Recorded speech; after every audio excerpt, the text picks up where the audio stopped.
एक बार देख लिया कर वो माँ।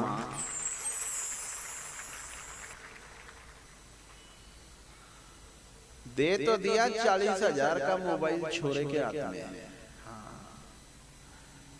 पर थोड़ी कस्टडी भी जरूरी है। हाँ,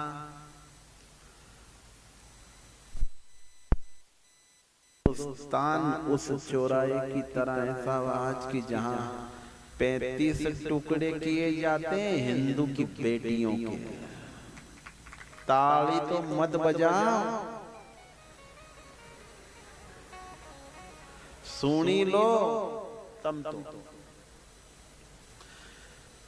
35 टुकड़े किए जा रहे हैं और वारे मेरे देश सत्संग तो घटा, ब्यूटी पार्लर बढ़ा। मैं ब्यूटी पार्लर की निंदा नहीं करता दीदी, मैं तो आपका बच्चा हूँ, बेटा हूँ, भाई हूँ, बंधु हूँ, पर ब्यूटी पार्लर तो सूरत सुधार सकती है। तुम्हारी सोच को तो रामचरित मानस रूपी पार्लर ही सुधार सकता है। यदि सोच को सुंदर बनाना है तो ब्यूटी पार्लर नहीं, वहां पाउडर, चंदन,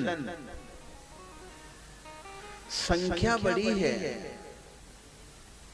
आग्रह करता आष्टा में इस गिरते हुए पानी शीत लहर में पधारे हुए मेरे भाई बहन, मेरे माता पिता, आप सबके लिए मैं ये नाम जप जो कर रहा हूं ना, यहाँ जितनी देर आप सुखी रहोगे, आपकी संतान सुखी रहेगी, आपके घर में अटूट लक्ष्मी आएगी जो कभी खूटेगी नहीं।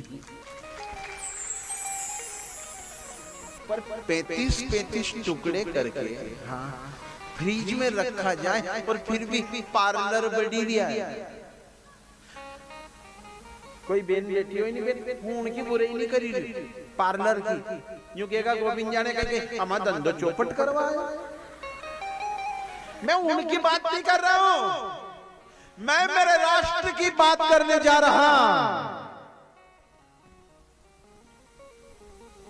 हिंदुस्तान को अगर विदेशों में जाना जाता है तो हौसले वालों का अखाड़ा हिंदुस्तान है। इस रूप में मेरे देश की गणना हुआ करती थी। मेरे देश की बेटी कायर नहीं हो सकती।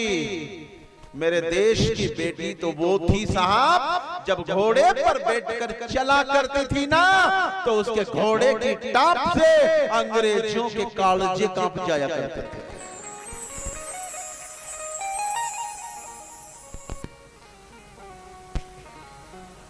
संयम, आचार विचार, मर्यादा, भगवत गीता और रामचरितमानस का पार्लर हर घर में होना चाहिए हिंदुओं। ये सनातन धर्म के लोगों, अपने अपने घरों में एक पार्लर होना चाहिए। आपकी बेटी और आपका बेटा रोज रामचरितमानस खोलकर 5 चौपाई बाँचना चाहिए। उससे क्या होगा, तुम्हारे बच्चे की सोच गंगा की तरह पवित्र कर देगी ये रामचरितमानस रूपी पार्लर।